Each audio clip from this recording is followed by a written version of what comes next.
अध्याय 10वा विभूती योग. तो विभूतीला काय म्हणतात? तर ऍक्च्युली विलक्षण ऐश्वर्य म्हणजे विभूती. आपल्याकडे काही थोडे थोडे ऐश्वर्य असतील, पण विलक्षण ऐश्वर्य फक्त भगवंतांकडे असतं.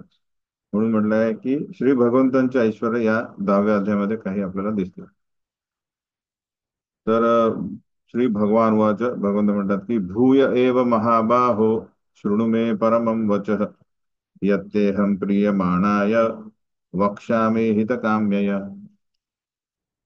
तर इथे सर्वप्रथम बहुतेक भगवंतांना 4 चॅप्टर नंतर श्री भगवान वाच येतात. तर म्हणून प्रभुपाद या तात्पर्यात भगवान शब्दाची व्याख्या परत देतात. तर भगवंत म्हणतात हे महाबाहो. महाबाहोचा अर्थ काय होतो? कोणाला उद्देशून म्हटलं आहे? अर्जुनाला. की जो भरपूर क्षत्रियांची युद्ध करू शकतो. पुन्हा ऐक, तू माझा प्रिय मित्र असल्यामुळे तुझ्या हितार्थ मी तुला असे ज्ञान प्रदान करीन, जे मी पूर्वी सांगितलेल्या ज्ञानापेक्षाही श्रेष्ठ आहे. आता आपण बघतोय भक्ती योग. पहिले 6 अध्याय काय बघितलं आपण? ज्ञान योग, सॉरी कर्मयोग. शेवटची 13 ते 18 काय असेल? ज्ञान योग. आणि हा जो मधला पार्ट आहे 7 ते 12, त्याला म्हणतात भक्ती योग. त्याच्यातला आता हा 10वा अध्याय. तर 9वा अध्याय आपण बघितला तो मेन, की भगवंतांबद्दल आपण बघितलं की कशा प्रकारे भक्ती कशी काय आहे, सुलभ आहे, हे की नाही? तू सुखम करतो आहे, पवित्रम आहे. आता गीता, हे गीता स्पेसिफिकली काय, गीतेचा उद्देश काय आहे? तर श्रीकृष्ण सांगतात की मी कोण आहे, हे की नाही? की अहम सर्वस्व प्रभव आपण मागे बघितलं. तर त्याच्यात आता मी सगळ्यांचा प्रभू आहे, तर माझ्याकडे अशा प्रकारचे काही ऐश्वर्य आहे जे कोणाकडेच नाहीये, हे की नाही? तर हा खूप महत्वाचा अध्याय आहे. तर म्हणून प्रभुपाद भगवान याची व्याख्या परत रिपीट करतात. भगवान याची व्याख्या आपण कुठे बघितली? पहिल्या अध्याय, दुसऱ्या अध्याय सुरुवातीला, हे की नाही? तर काय भगवान या शब्दाची व्याख्या काय? ज्याच्याकडे 6 ऐश्वर्य आहेत. भग म्हणजे ऐश्वर्य, वान म्हणजे जे ऐश्वर्य ज्याच्याकडे आहे. कुठले ऐश्वर्य आहेत ते? षड यश, बल, यश, ज्ञान. पहिले डायरेक्ट तर ऐश्वर्यस्य समग्रस्य वीर्यस्य यशस्य श्रिय ज्ञान वैराग्य. ते अशी 6 ज्याच्याकडे असतात त्यांना भगवान म्हणतात. तर काय म्हटलं? ऐश्वर्य समग्रस्य, वीर्यस्य यशस्य, बल, यश, ऐश्वर्य म्हणजे संपत्ती, आणि ज्ञान, वैराग्य, आणि श्रिय म्हणजे ब्युटी म्हणजे सौंदर्य. हे सगळं भगवंतांकडे आहे. ती व्याख्या कोणी केलेली आहे? पराशर मुनी. तर भगवंत जेव्हा या भौतिक जगात आपले लीला करत होते, तेव्हा या लीला बघून सर्व महर्षी जे आहेत त्यांनी भगवंतांचा भगवान म्हणून स्वीकार केला. बाकी इतर असुरांनी केलेलं नाही. तर या अध्यामध्ये आपण बघू की या भौतिक जगात आपल्याला काय काय विविध ऐश्वर्य दिसतात. या ऐश्वर्य स्वतंत्र नाही, काय स्वतः कृष्णाशी संबंधित असलेलं ऐश्वर्य नाही. कृष्णाचेच ऐश्वर्य आहे, कृष्णांच्या शक्त्या आहेत, हे आपल्याला दिसतं. आणि या शक्त्या कशा कार्य करतात आहे याचं पण विवरण सांगितलेलं आहे. तर प्रभुपाद तात्पर्य लिहितात शेवटचा पॅराग्राफ, की श्रवण किती महत्वाचं आहे. मनुष्य जितके भगवंतांबद्दल श्रवण करतो तितक्या प्रमाणात तो भक्तीमध्ये दृढ होईल. आपण बघितलं आहे 7वा अध्याय पहिला श्लोक काय? आपला पहिला श्लोक आहे असंशयम मय्यासक्त मना पार्था योगम युंजन मदाश्रय. असंशयम समग्रम माम यथा ज्ञास्यसि तत् शृणु. शृणु शृणु परत, शृणु शृणु म्हणजे ऐका. तर परत ऐकण्याने काय होईल? संशय नष्ट होईल. असंशयम समग्र, सर्व प्रकारचे संशय कोणाबद्दलचे? भगवंतांबद्दल. तेव्हा कुठे मदाश्रय, भगवंतांचा आपण आश्रय घेऊ. आणि जेव्हा ज्या व्यक्तीबद्दल आश्रय घेऊ त्याच्याबद्दल आसक्त होऊ. मय्यासक्त. तर आसक्त जे लोक आहेत खूप म्हणजे ते उत्तम भक्त आहेत तेच आसक्त असतील भगवंता. ते उत्तम भक्त ऑटोमॅटिक होणार नाही. ते पहिले काय करतात, श्रवण करतात. म्हणजे कनिष्ठ व्यक्तीच तो श्रवण करून काय होईल, उत्तम होईल, आपलं मध्यम होईल. मग तो संशय नष्ट झाल्यावर आश्रय घेईल भगवंताचा, आणि नंतर मग आश्रय.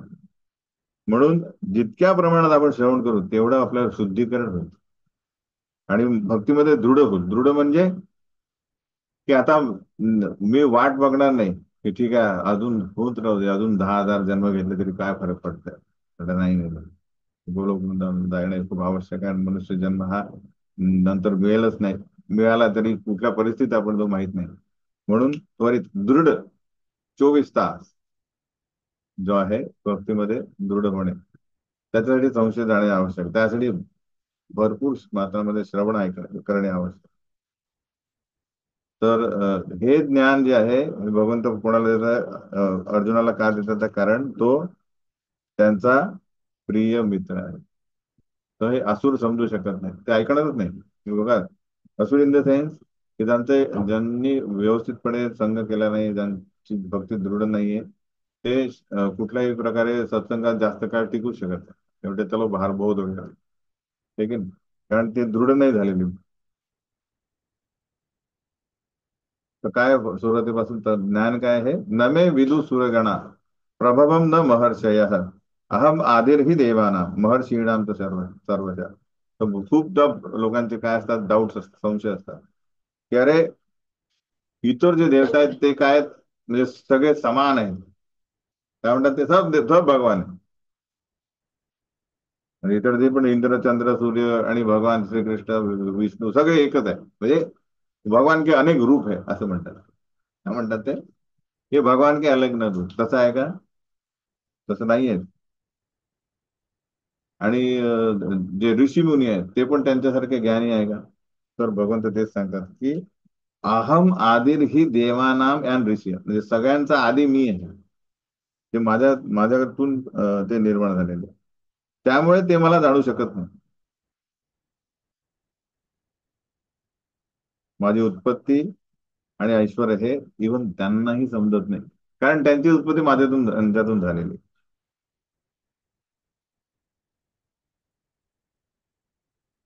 तर प्रभुपाद तात्पर्यामध्ये लिहितात की कशा प्रकारे या, म्हणजे सूरगण म्हणजे इंद्र चंद्र वगैरे हे जे स्वर्गातील लोक आहे, हे यांच्या माहितीनुसार किंवा यांच्या राहणीमान दर्जानुसार भूलोक हा एकदम कसा तुच्छ आहे.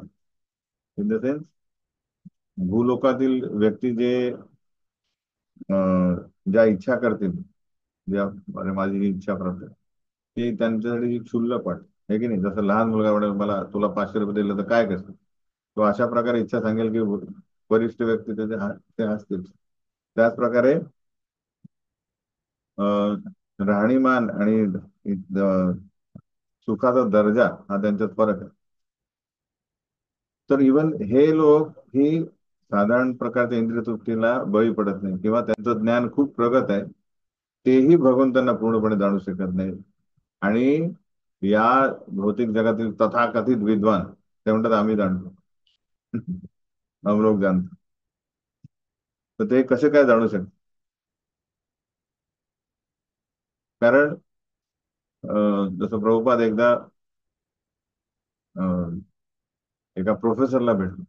म्हणे हा हे ऑक्सफोर्ड मधील प्रोफेसर आहे, हिंदू वैदिक ट्रेडिशन मध्ये प्रोफेसर आहे. तर त्यांना प्रभुपाद विचारले कोण आहे भगवान, म्हणजे काय, गॉड, हु इज गॉड. तर त्याने सुरुवात केली गॉड, की गॉड म्हणजे काय, एक आयडिया आहे.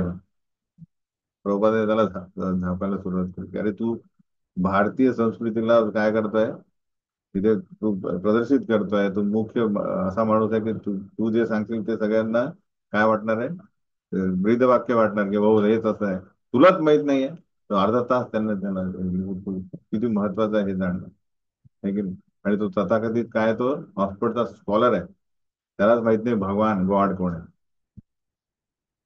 कन्सेप्शन आहे वाटतं की अरे काहीतरी आयडिया असेल की वन हे आहे तसं की तसं. तर हे असे विद्वान जे आहे हे शैक्षणिक जी आपली विद्वत्ता आहे भौतिक विद्वत्ता त्यांनी भगवंतांना जाणू शकत नाही आपण. म्हणून ते अचिंत्य आहेत, आपल्या भौतिक इंद्रियांच्या पलीकडे आहे. म्हणून त्यांना जाणण्यासाठी त्यांनी दिलेल्या शास्त्रानुसार, त्या शास्त्रांच्या आधारित जे जीवनशैली ज्यांनी स्वीकारली आहे आणि आपले हृदय शुद्ध केलेले आहे, त्यांच्या मार्गदर्शनानुसार आपण भगवंतांना जाणू शकतो. भक्त्यामाम अभिजानात यावान यश्चास्मी तत्व यश्चास्मी तत्वतः, भगवंत स्वतः म्हणतात. मला तत्वता जाणणारे कोण आहे? फक्त भक्त, इतरांशी नाही, इतरांकडनं तुम्ही जाणू शकत. तर इथे इतरांचे जे निष्कर्ष आहेत ते व्यर्थ आहेत भगवंतांबद्दल. नेक्स्ट काय म्हणतात आहे, तर काय आहे ते ऐश्वर्य? फर्स्ट थिंग, इथून सुरुवात होते. योमाम योमाम अजम अजनम योमाम अजम अनादिमच. एक एक शब्द खूप महत्वाचा. अजम म्हणजे काय? ज्याचा जन्म होतो, जो अजन्म आहे. अनादि म्हणजे त्याचा आधी नाही. आपला आधी कोण आहे? तर आपले आधी माता पिता आहे की नाही? त्यांच्या आधी त्यांचे माता पिता. पण भगवंतांचा कोणी आधी नाहीये. ज्याचा आधी नाहीये तो ते कृष्ण आहे. त्यांच्यापासून सगळं काय निर्माण झालेलं आहे. योमाम अजम अनादिमच वेत्ती लोक महेश्वरम. वेत्ती म्हणजे जे जाणतात. दुसरं लोक महेश्वरम. लोक महेश्वरम म्हणजे सर्व लोकांचे स्वामी, नियंत्रक, ईश्वर हे भगवंत आहे. असमूढ मर्तेषु सर्व पापे प्रमुच. तर ही जी ऐश्वर्य आहेत, आपण मागच्याच अ, अध्यामध्ये काय बघितलं? जन्म कर्म च मे दिव्यम एवं यो वेत्ती तत्वता त्यक्त्वा देहम पुनर्जन्म नयति माम इति स्वर्जन. तर भगवंतांचे जन्म आणि कर्म हे काय आहे? दिव्य आहे. त्याच प्रकारे त्यांचे गुण हे आपण बघतोय. इन द सेन्स, का त्यांचा जन्म हा आपल्यासारखा नाही. तर 9व्या अध्यायात आपण काय बघितलं मागे? नॉट 9व्या, बेसिकली त्या 4थ्या अध्यायात आपण बघितलं की भगवंत कशाला येतात इकडे भौतिक जगामध्ये? यदा यदा ही धर्मस्य ग्लानिर्भवती भारत. धर्मस्य ग्लानी म्हणजे धर्म हा काय रसातळाला लागलेला, धर्म प्रस्थापित केलेला तो आता ढासळतोय. आणि अभ्युत्थानम अधर्मस्य, आणि अधर्म हा जो पेटलेला आहे, तदात्मानम सुभजामी हम, तेव्हा मी काय होतो? या भौतिक जगात अवतरित होतो. कशासाठी? परित्राणाय साधूना विनाशाय सदृश. तर साधूंना मी वाचवणार, म्हणजे जे जे माझे भक्त आहेत त्यांना संगोपन करण्यासाठी, त्यांना प्रेरणा देण्यासाठी, त्यांना वाचवण्यासाठी, आणि विनाशाय सदुष्कृत. आणि अशा प्रकारे धर्म संस्थापनार्थाय संभवामी युगी युगी. मी येतच राहतो. तर आपण असं म्हणू शकत नाही माझ्या मी आलो कशासाठी, तर जन्मताच मी कशासाठी आलो?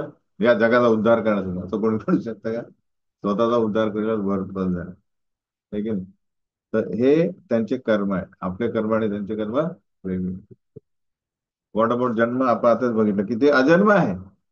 आपण जन्म, आपला जन्म जन्मांतर होत आहे आपलं, है की नाही? ते अजन्म आहे. तर 4थ्या अध्यायामध्ये श्लोक नंबर 6 काय आहे?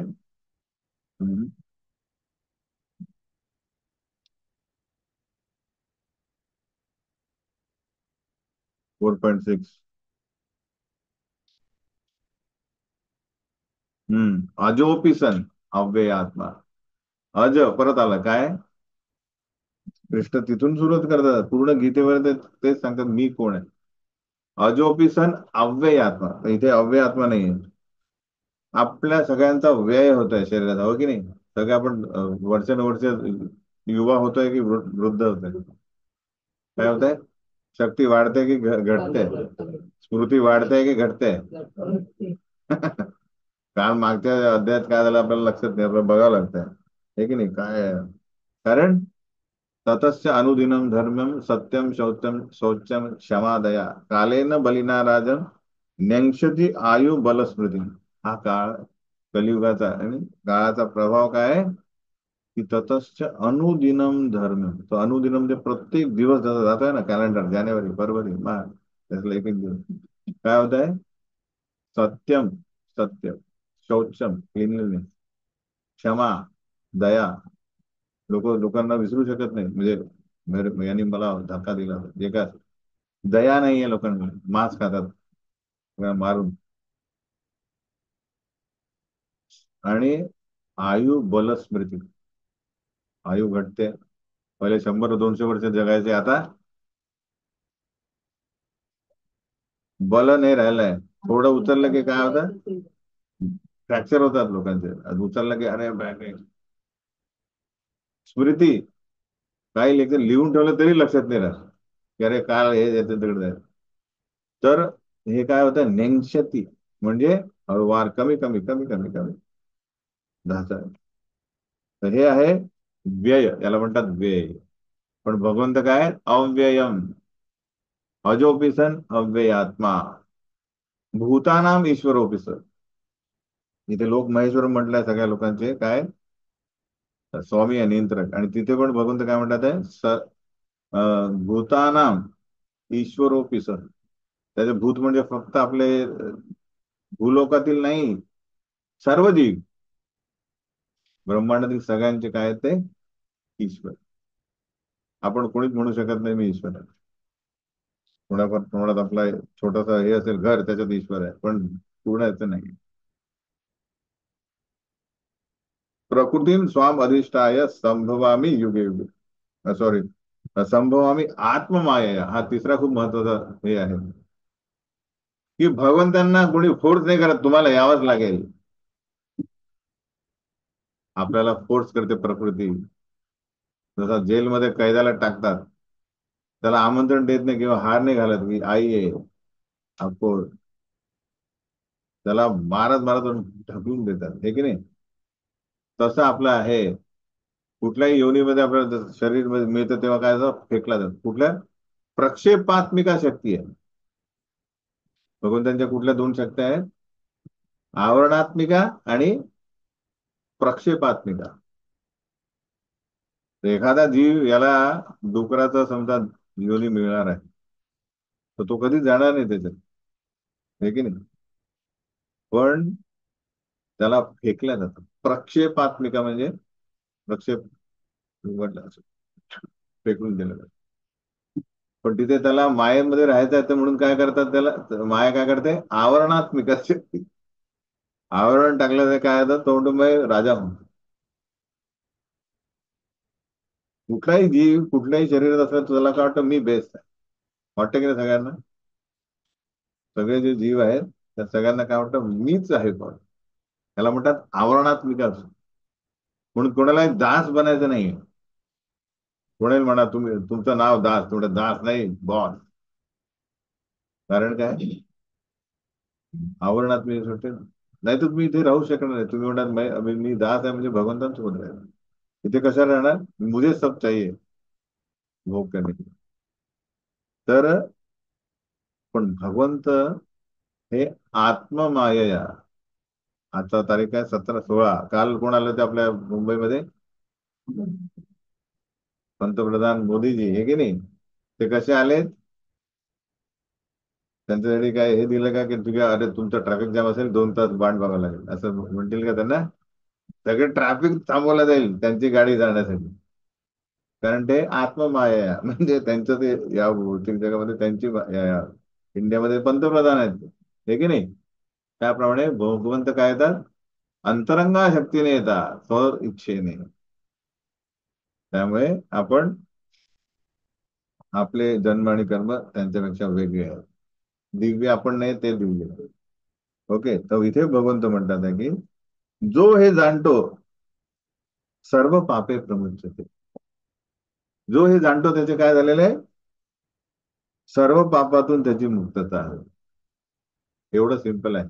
पण त्यासाठी संशय जाणे आवश्यक. आपल्याला अजून माहित आहे सगळं, पण डाऊट राहतो, कृष्ण माझी रक्षा करतील का. कृष्ण खरंच आहेत का? त्यामुळे इथे चाललेलं आहे सगळं आपलं.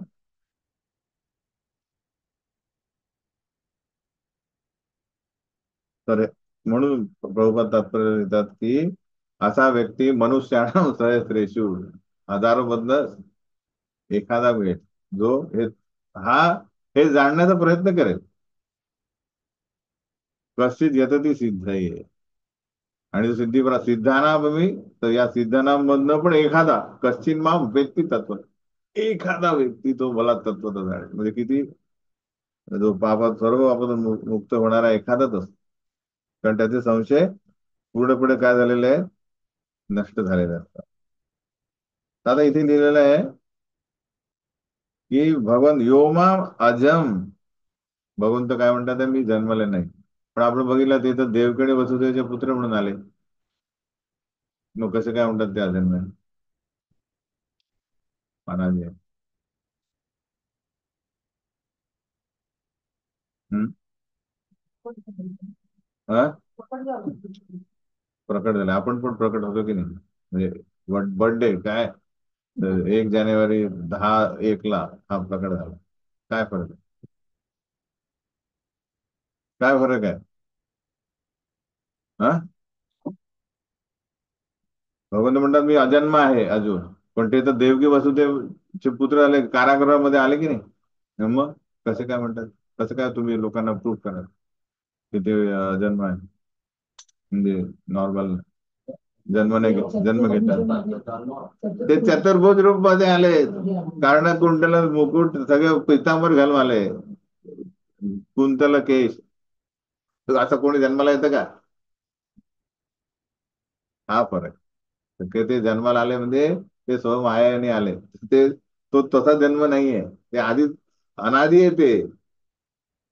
पण ते लीलेसाठी त्या प्रकारे आले, आणि नंतर मग त्यांनी काय केलं, आपलं रूप गोपाल केलं. तर हा फरक आहे. आलं लक्षात? तर हे खूप महत्वाचं आहे की भगवंत चतुर्भुजा त्यांच्या स्वयंरूपात आले, नंतर मग त्यांनी प्रकट केले. म्हणून हे ते अजन्म आहेत हे प्रूव्ह करायला प्रश्न आहे हा. कसा प्रूव्ह कराल, त्याचं उत्तर पण आता सांगितलेलं आहे. तर प्रभुपाद लिहितात की असा जो व्यक्ती, जर त्याला असं बनायचं असेल काय, की भगवंतांच्या ऐश्वर्यांना जाणणे आणि पूर्ण पापमुक्त होण्यासाठी त्याला अधिकृत गुरु शिष्य परंपरेमध्ये भगवंतांच्या गुणरूप लीला ऐकायला हव्या. तेव्हा पुढे तर अशा व्यक्तीला जो संपूर्णता काय होईल, गुरु शिष्य परंपरेमध्ये शरणागत होऊन जेव्हा काय करेल, आज भगवंताची लीला श्रवण करेल, त्यांच्या आदेशानुसार सर्व कर्म करेल, तेव्हा कुठे तो वास्तविक संन्यासी होईल. तर अधिकृत शिष्य परंपरेमध्ये कुठले आदेश आणि मार्गदर्शन मिळेल, जे ऍक्च्युली डायरेक्ट भगवंतांनी दिलेलं आहे की नाही? सर्वप्रथम भगवंतांनी कोणाला दिलं मार्गदर्शन? ब्रह्मदेवाला. नंतर त्याच्यातून आलंय ना सगळं. म्हणून भगवंतांच्या आदेशानुसार जो व्यक्ती आपले कर्म कसे करतो, कर्तव्य म्हणून. तर बेसिकली या आपला संशय जाण्याचा मेन उद्देश काय आहे? किंवा आपण जे पण काही कर्म करतो, पहिले आपण करतो कृष्ण साईडला, जे कर्म करू त्याचं मी फळ घेईल. जर कृष्ण पण आले आतमध्ये, ठीक आहे, कृष्णासाठी करतो, तरी त्या कर्माला आसक्त राहतो, कर्म फळाला आसक्त. हे की नाही, की मी केलंय तर मला हे मिळायला पाहिजे. तर म्हणून कर्तव्य म्हणून जो व्यक्ती कर्म करतो आणि आपल्या कर्मफळाची अपेक्षा करत नाही, तो व्यक्ती वास्तविक संन्यासी आहे. तर संन्यासी in the sense not that kind of संन्यासी, म्हणजे तिलक दंडा आणि सॅफरन तो नाही. तो म्हणजे ऍक्च्युली तो काय आहे, वास्तविक योगी आहे. योगी म्हणजे तो या सर्व यातून मुक्त आहे. कारण काय त्याचं कर्म काय आहे, आदेशानुसार करतोय. त्याला आसक्त नाहीये. कर्तव्य म्हणून करतोय. तो स्त्री असो पुरुष असो कोणी असो, तो काय योगी आहे, वास्तविक योगी आहे. ते आपण 6व्या अध्यायात बघितलंय, अनाश्रिता कर्मफलम, जो कुठल्या प्रकारे कर्मफळाची अपेक्षा करत नाहीत. तर हे तो वास्तविक संन्यासी हे आपल्या तात्पर्यामध्ये दिलेलं आहे. ते तुम्ही वाचन करणे आवश्यक आहे. ठीक आहे ना. तर हे ज्ञान ऑटोमॅटिक येणार नाहीये, त्यासाठी काय करणार आहे, परिश्रम करावा लागतो. म्हणजे योग्य प्रोसेस. जसं आता तुला म्हटलं पिझ्झा बनवायचा आहे, त्याला एक प्रोसेस लागेल की नाही. असंच काय ते पिझ्झा मध्ये ते मॅगझिन मध्ये बघितलं, हा आम्ही करतो, तर तसं होईल का पहिले? काहीतरी वेगळंच होईल ते.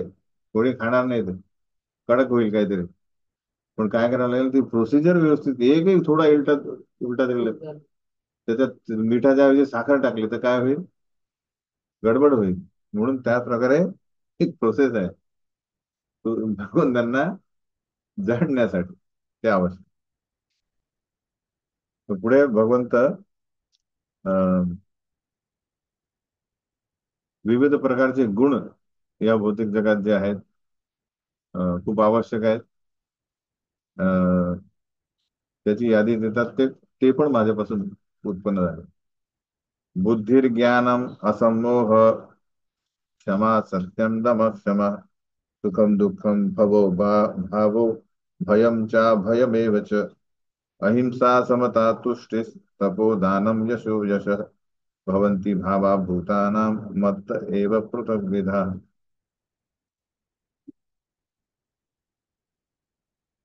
काय आहेत हे? तर एकेकाची व्याख्या तुम्ही सविस्तरपणे वाचा. तर बुद्धी पहिले संपूर्ण बघा. बुद्धी, ज्ञान आणि असमोह. असमोह म्हणजे तो संशय आणि मोह, यातून मुक्तता. कुठल्याच प्रकारचा मोह संशय नको. क्षमा, सत्य म्हणजे सत्यता. दम, दम म्हणजे इंद्रिय दमन. आणि शम म्हणजे मन निग्रह. बरेचदा इंद्रिय संयमन असतं, पण मन नियंत्रण नसतं, त्याला काय म्हणतात, अशा व्यक्तीला काय म्हणतात? झालेलं आहे आपलं. ज्याचे इंद्रिय निग्रहण आहे पण मन निग्रहत नाही, त्याला काय म्हणतात? काय म्हणतात?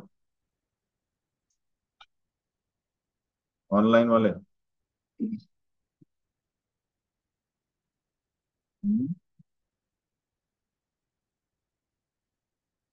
रिव्हिजन परत एकदा द्यायला पाहिजे तुम्हाला एक्झाम.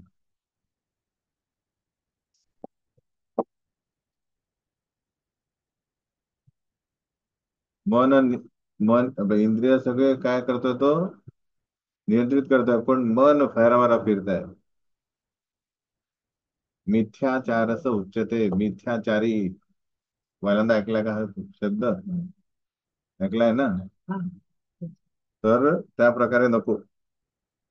म्हणून इंद्रिय निग्रह म्हणजे शम. सुखम दुःख, सुख आणि दुःख, जन्म मृत्यू, भवो भाव म्हणजे, भव म्हणजे जन्म, अभाव म्हणजे मृत्यू, भय अभय म्हणजे निर्भयता, अहिंसा समता संतुष्टी तपस्या दान यश आणि अभय, हे इत्यादी जीवनाचे सर्व विविध गुण माझ्याद्वारेच उत्पन्न झाले. तर बुद्धी म्हणजे काय? ते यथार्थ दृष्टीने विश्लेषण करण्याचे सामर्थ्य, त्याला म्हणतात बुद्धी.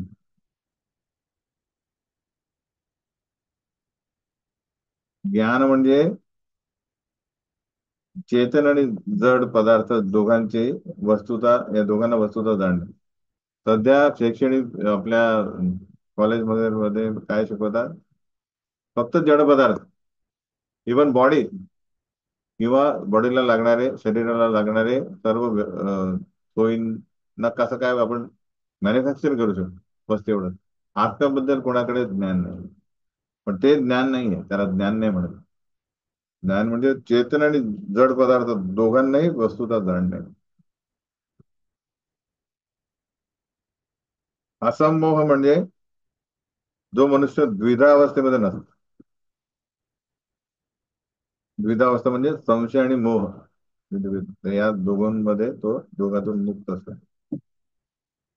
तर यात प्रभुपाद म्हणतात की कोणत्याही गोष्टी अंधविश्वासाने स्वीकारू नये. असंमोह म्हणजे लोक काही कधी कधी अंधविश्वास असतो, तोही तोच झाला असंमोह. बेसिकली मोहात किंवा संशयात प्रत्येक गोष्टीचा स्वीकार काळजीपूर्वक आणि सावधतेने केला पाहिजे.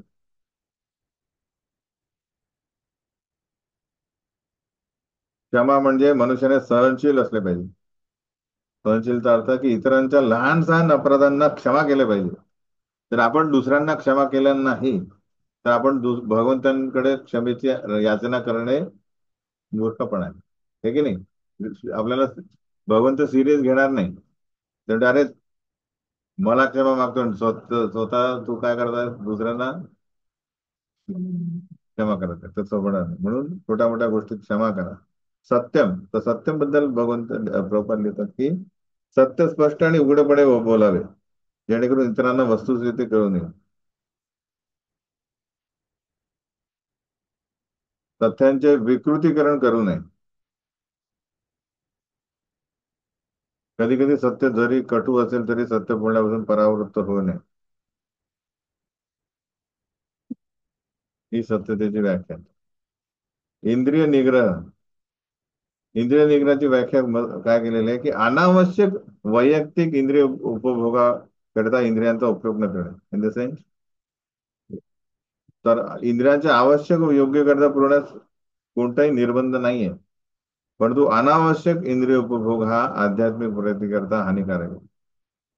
तर अन्न वस्त्र निवारा ह्या आपल्या काय आहेत? मूलभूत गरजा आहेत.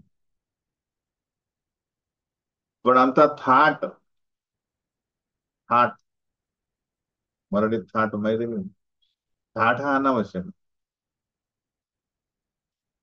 थाट समजा पॅराफर्नेलिया, म्हणजे आमच्याकडे मारुती नाही आहे, BMW आहे. त्याच्यासाठी आम्ही आमचे हे 16 तास काम करतात. तुम्ही 8 तास काम करून काय करता? मारुतीत फिरता. तर तो काय झाला अनावश्यक तो. हा, तो थाट झाला. थाट, आमचा थाट बघितला का तो? बेसिकली इंद्रिय निग्रह म्हणजे जास्तीत जास्त वेळ आपण आध्यात्मिक प्रगतीसाठी त्याचा उपयोग करा. तर निरर्थक विचारांपासून मनाला काय करणे? निग्रहित करणे, याला शम म्हणतात. तर मन हे बेसिकली काय आहे? याला काय हा मना हा सगळ्या इंद्रियांचा अध्यक्ष आहे, तेव्हा सगळ्यात पॉवरफुल आहे. त्यामुळे तो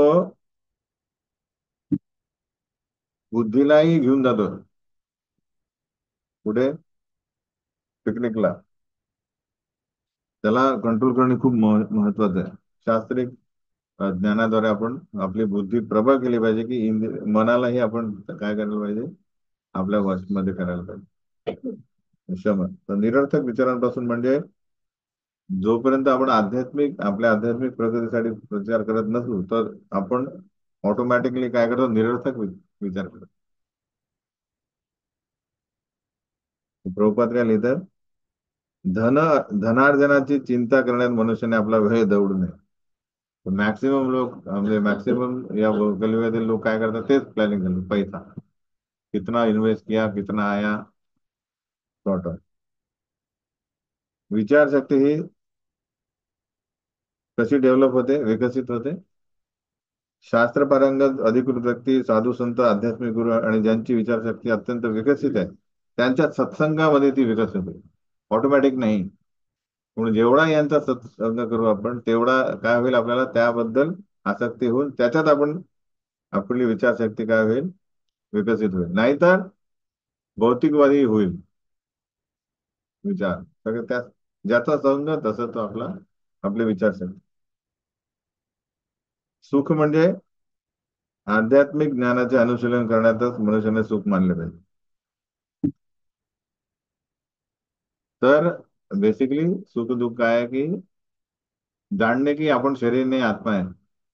शरीर हे आपण मागच्याच क्लासमध्ये चर्चा केलेली होती की हे आधीच मृत आहे. ऍक्च्युली याला जीवित काय करत होता? आत्मा. तर त्या पिंजऱ्याला जास्त वेळ न देता पक्षाला म्हणजे आत्म्याच्या गरजा पुरवण्यासाठी आपण जास्तीत जास्त काय केलं पाहिजे, वेळ खर्च केला पाहिजे. म्हणून खरं सुख आहे ते आत्म्याला म्हणजे त्या पक्षाला खाऊ घालणे, त्याच्यासाठी संगीत घ्या, त्याला पाणी त्याला खुश ठेवणं, हे झालं. म्हणून हे कसं पॉसिबल आहे, आत्मा कसा काय सुखी होईल? आध्यात्मिक गोष्टी अनुकूल ज्या गोष्टी आध्यात्मिक प्रगतीसाठी अनुकूल आहे त्या सुखकारक, ज्या जरी शरीरासाठी काय आहेत, शरीर मन आणि कलुषित बुद्धीसाठी काय आहेत, दुःखदायक आहे. अरे बापरे, 2 तास वाचा, हे सगळं लिहा, काय वाटेल? दुःख वाटेल त्याला. पण आत्म्यासाठी ते काय ऍक्च्युअल सुखकारक आणि प्रगतीकारक आहे. आणि जे आध्यात्मिक गोष्टींसाठी काय प्रतिकूल आहेत ते ऍक्च्युअली दुःखदायक आहे की नाही. पण ज्या शरीरासाठी चांगल्या आहेत, बघा ते 12 तास झोपतो देतात, तो आपल्या जीवनातले अर्ध आयुष्य आपण झोपेतच काढलं. तर शरीरासाठी काय आहेत ते, पण आध्यात्मिक प्रगतीसाठी प्रतिकूल आहे. तर ते खरं आपल्यासाठी दुःखदायक. तर म्हणजे जर आपला वेळ वाया गेला तर आपल्याला सगळ्यात मोठा लॉस झाला सगळं, की अरे मी हा माझा अमूल्य वेळ मी भक्तीमध्ये इन्व्हेस्ट करायला पाहिजे होता, पण तो गेला, तर ते दुःखदायक.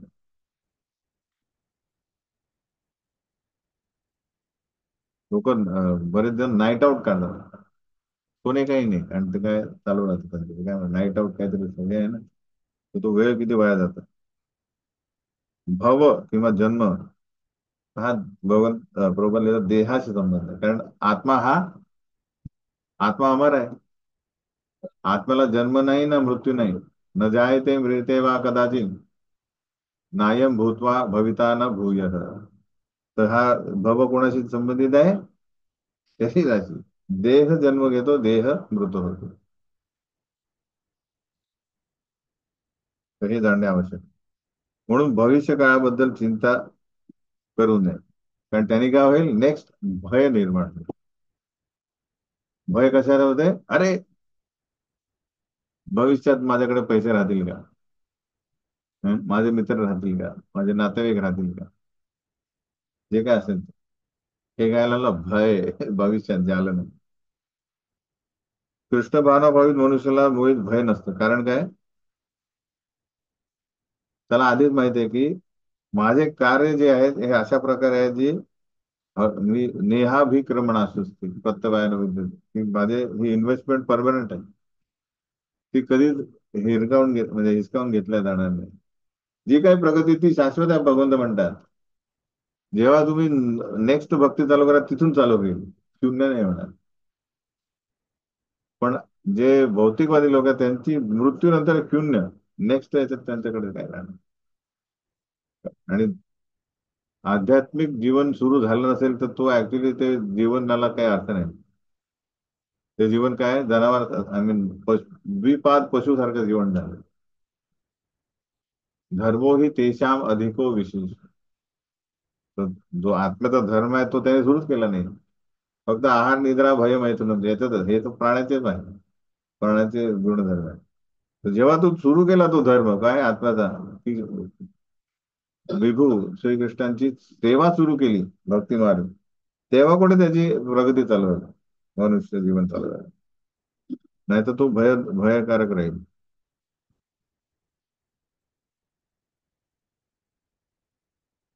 तर या भयापासून समजायला आपल्याला बाहेर पडायचं असेल तर सर्वोत्तम मार्ग काय, श्रीकृष्णांना जाणण्याचा प्रयत्न श्रवणाद्वारे.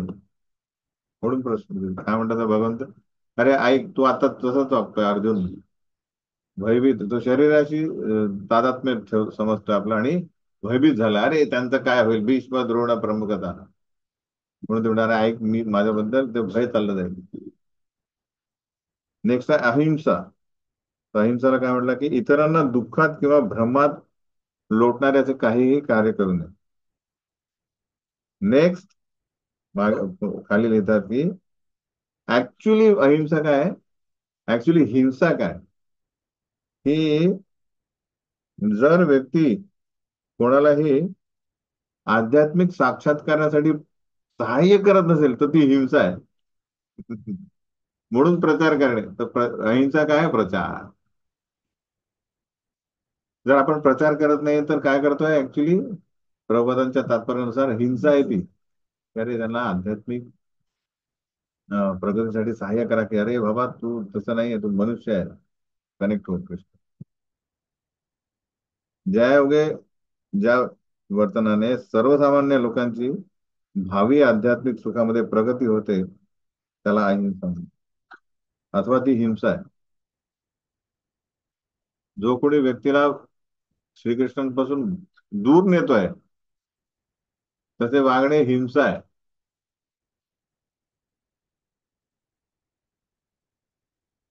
समता म्हणजे राग आणि द्वेष यातून मुक्त होण्याचं. आपल्याकडे दोन्ही दोन्ही गोष्टी खूप महत्वाच्या आहेत. राग द्वेष विमुक्तेस्तु इंद्रियास.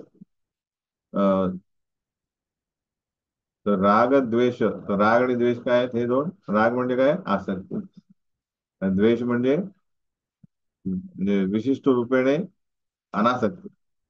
त्याला म्हणतात की द्वेष म्हणजे मला बघायचं नाही त्याला, आणि याला अरे याला बघायचं इन द सेन्स या दोन्ही गोष्टी एक प्रकारचा रोग हे आहे काय आहे? दोरखंड आहे.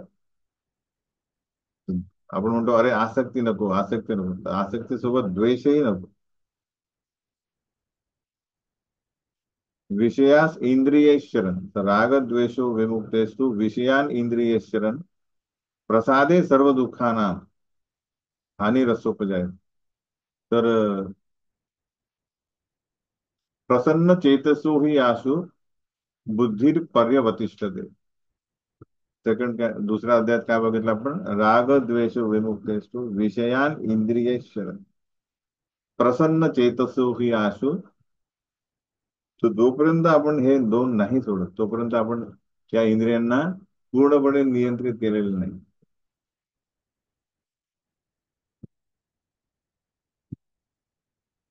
तर जोपर्यंत बुद्धीर पर्यवतिष्ठते ती बुद्धी स्थिर बुद्धी नाही राहणार जोपर्यंत आपण काय नाही राहणार? प्रसन्न नाही राहणार. जोपर्यंत आपण प्रसन्न कसं प्रसन्न नाही राहणार? जोपर्यंत आपण त्याला राग किंवा द्वेष. राग आणि द्वेष मध्ये इंद्रिय काय झालेले आहेत? सतर्क झालेले आहेत. कार्यरत झालेले आहेत. राग म्हणजे आसक्तीला, द्वेष म्हणजे पण एक प्रकारची आसक्तीच आहे. त्याच्यात इंद्रिय काय झालेले आहे? केंद्रित झालेले आहेत, कार्यरत झालेले आहेत. तेव्हा प्रसन्न नाही राहणार. प्रसन्न नाही राहणार तर बुद्धी स्थिर नाही राहणार. म्हणून म्हणता की विमुक्त आहेस तू. राग द्वेष विमुक्त. त्याला म्हणतात समता. तो समतेमध्ये तुम्ही बुद्धी कार्यरत आहे. तुष्टी. तुष्टी म्हणजे काय? ज्या स्थाने स्थित श्रुती करता ज्या स्थितीत आहे त्याच्यात बघून त्यांची भक्ती करण्यासाठी सतर्क आहे. कृपा समजणे की हे आहे ते भरपूर झालं. की माझ्या जीवनामध्ये भरपूर काय राहणार काय असायला पाहिजे? अडचणी यायला पाहिजे, अडथळे होते, पण कृष्णाची भक्ती सुरू केली म्हणून काय झालेलं आहे? भगवंतांनी टोकन म्हणून काहीतरी दिलेलं आहे बस. नाही तर खूप मोठं काहीतरी येणार. तर जे काही मिळत आहे त्याचं समाधान मानणे याला म्हणतात तुष्टी. वामनदेव म्हणतात 3 पद द्या बस. ते म्हणतात अरे मी तुला तर एक प्लॅनेट देतो.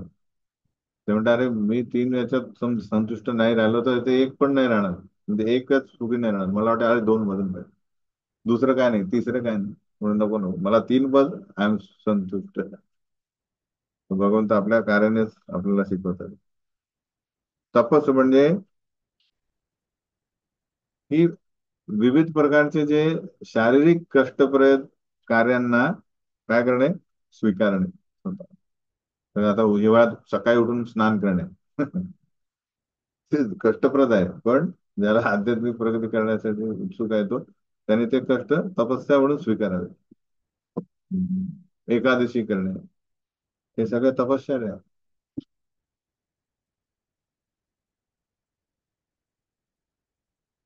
पण राजकीय हेतुप्रित्यर्थ उपवास करू नये. उपवास या सगळ्या गोष्टी कशासाठी पाहिजे? आपल्याला भगवंतांसाठी पूर्ण वेळ मन मन आणि बुद्धी केंद्रित करण्यासाठी हे करणं. नाही तर काय होईल? आपण खात राहतो, आपलं मॅक्सिमम एनर्जी पचन क्रियेत जाते. शरीर त्याला भरपूर वेळ देतो. दान, भगवान म्हणतात आपल्या मिळकतीतून 50% जे आहेत ते आपण सत्कार्यासाठी दान द्यावे, कृष्ण भावनेसाठी किंवा ब्राह्मणांना दान द्यावे. का द्यावे ब्राह्मणांना? कारण ब्रह्म जानाति ते ब्राह्मण, ते संपूर्ण काळ पहिले काय करायचे, फक्त वेद अध्ययन ही ब्रह्म जाणते म्हणजे भगवंतांना जाणण्यासाठी प्रयत्न करत, त्यामुळे त्यांना उदरनिर्वाहासाठी काही वेळ नव्हता. म्हणून त्यांना ते उपजीविकेसाठी दान लोक देत होते. तर सध्या प्रभुपाद लिहितात की प्रत्येक प्रचार कार्यासाठी काय लागतं, भांडवल लागतं, जागा लागते, सहचारी लागतात, ठीक आहे ना. तर ते कुठल्याही प्रकारे जे काय होतं ते दान देणे आवश्यक, ठीक आहे ना. यश म्हणजे काय? तर महाप्रभू म्हणतात, मनुष्य जेव्हा महान भक्त म्हणून ओळखला जातो तेव्हा तो प्रख्यात होतो, यशस्वी होतो. तर खरं यश काय? युट्यूबवर 1 बिलियन फॉलोअर आहे म्हणून झाला का ते? नाही नाही. फेसबुकवर 10 लाख आहेत, नाही. काय? हा कृष्ण भक्त आहे, मग महान कृष्ण भक्त, तो तो ऍक्च्युली खरा प्रसिद्ध आहे, महाप्रभूंनुसार. हे वास्तविक यश आहे. या सगळं डेफिनेशन सांगता मी या तात्पर्यामधनं. त्यानंतर भगवान म्हणतात, महर्षय सप्तपूर्वे चत्वारो मनवस्तथा मद्भावा मानसा जाता भेषाम लोक मीमा प्रजा. सप्तऋषीगण आणि त्यांच्या पूर्वीचे 4 महर्षी तसेच मनु, मानव जातीचे प्रजापती माझ्या मनापासून निर्माण होतात, म्हणजे माझ्यापासून उत्पन्न होतात, आणि विविध लोकांवरील निवास करणारे सर्व जीव त्यांच्यापासून उत्पन्न होतात.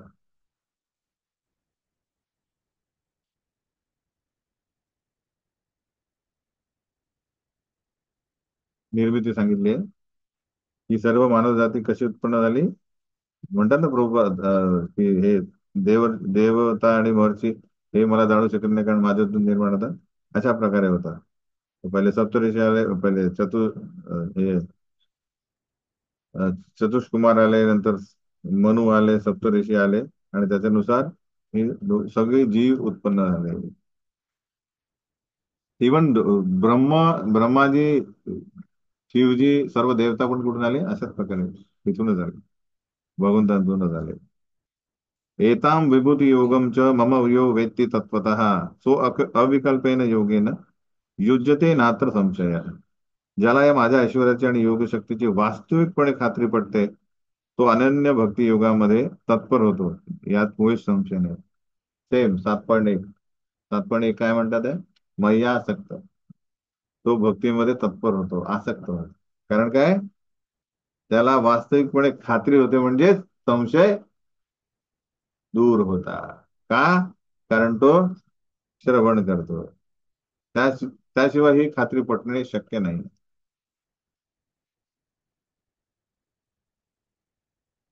तर जसं आपण म्हणतो, अरे या कॉलेजमध्ये जा, याच्यातून पास झाला तर नोकरी हमखास. ते ऐकून ऐकून बघून काय होतं, संशय चालला जातो आणि खात्री पटते की हे हा महान कॉलेज. त्याचप्रकारे भगवंत परमेश्वर आहेत, भगवंत महान आहेत, भगवंत सर्वश्रेष्ठ आहे, हे मनुष्याला एकदा ठामपणे कळालं की तो अनन्य शरणागती घेईल, ओनली भक्ती, हे की नाही. तर हे एकमेव मार्ग आहे. म्हणून प्रभुपाद लिहितात, श्रीकृष्ण कसे महान आहेत हे जाणून घेण्यामध्ये मनुष्याने दुर्लक्ष करू नये. कारण श्रीकृष्णाचा महिमा जाणल्याने प्रामाणिकपणे भक्ती करण्याचा निश्चय निर्माण होतो. प्रामाणिक, आता काय झालेलं आहे, थोडा व्यभिचार आहे त्याला. व्यभिचार म्हणजे ठीक आहे, कृष्ण भक्ती पण चालली, पण आपला स्वतःच पण काहीतरी चाललेलं आहे. तर ती प्रामाणिक भक्ती कशी चालू होईल, कधी होईल? जेव्हा आपण ऍक्च्युली भगवंत किती महान आहेत हे जाणण्यासाठी परिपूर्णपणे प्रयत्न करणे. म्हणून भगवान म्हणा, अहम सर्वस्य प्रभू, कसे ते महान आहे. मत्त सर्व प्रवर्तते इति मत्वा भजन्ते माम बुधा भाव समन्विता. मीच सर्व प्राकृत आणि आध्यात्मिक जगांचा उत्पत्ती करता आहे. फक्त या भौतिक जगाचा नाही, त्या आध्यात्मिक जगाचा पण मी उत्पत्ती करता आहे. सर्व काही माझ्यापासूनच उद्भवते. जे बुद्धिमान मनुष्य हे पूर्णपणे जाणतात ते माझ्या भक्तीमध्ये संलग्न होतात आणि अंतःकरणपूर्वक अंतःकरणपूर्वक मला भजतात, माझी भक्ती करतात. तर लक्षात घ्या, आपल्याला काय वाटतं, आपली संकुचित बुद्धी आहे, आपण समजतो हे जग हे फक्त, अरे या आपलं हे जे जग आहे हा 1/4 एरिया झाला भूलोकाचा. आला इलावूट वर्ष वगैरे असे सगळे, ही कर्मभूमी झाली. याच्यानंतर जे उरलेला पार्ट आहे तो पण काय सॉर्ट ऑफ कर हेच आहे, हिमालयाच्या त्या साईडचा स्वर्गा टाईपच आहे. तिथे आपले कोण मध्वाचार्य किंवा हे जाऊन आले, आपले म्हणजे व्यास वगैरे जाऊन आले, जात होते. आपले रामानुजा जाऊन आले, पण त्यांचा शिष्य नाही जाऊ शकले. आपण जाऊ शकत नाही तिकडे, जे सिद्ध पुरुष जाऊ शकतात. त्यानंतर ते आले स्वर्ग, म्हणजे हे वरती लोक भूलोक आपल्या ब्रह्मलोकापर्यंत. हे फक्त एक ब्रह्मांड आहे, असे असंख्य ब्रह्मांड आहे. विचार करा, हे सगळं भौतिक जग आहे. एका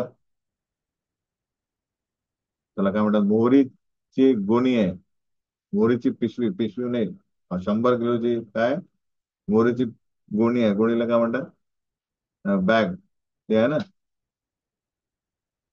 तसे ब्रह्मांड आहेत, एक एक मोहरी म्हणजे एक ब्रह्मांड आहे. आणि आपण त्या एका मोहरीमध्ये 14 प्लॅनेट आहे. त्याच्यामध्ये मध्य प्लॅनेट मध्ये एक छोटासा कोपरा आहे, त्याच्यात ही जग आहे. त्याच्यात 7 कॉन्टिनेंट आहे. त्याच्यात एक एशिया आहे, त्याच्यातला एक छोटा म्हणजे जो भारत आहे, भारतामध्ये एक मुंबई आहे, त्या मुंबईमध्ये ते अशातून आपण काय म्हणतो, मी महान. अरे कोण जाणतं तुम्हाला, या इथून बाहेर गेलं तर कोणी जाणेल आपल्याला, पण तरी प्रत्येकाला वाटतं मी महान आहे की नाही. तर हे जाणून घेणे, तेव्हा कोणी व्यक्ती नम्र होईल आणि भगवंतांना शरण आहे.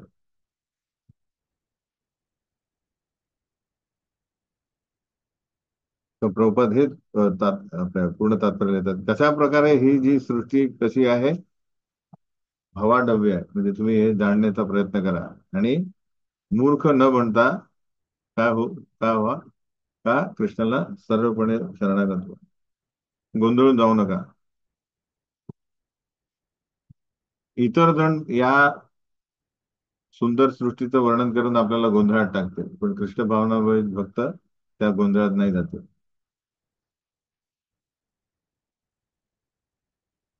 काय करतात मग भक्त, तर ही जी आहे चतुश्लोकी गीता आहे, या 8, 9, 10, 11 जे श्लोक आहेत, हे खूप महत्वाचे आहेत.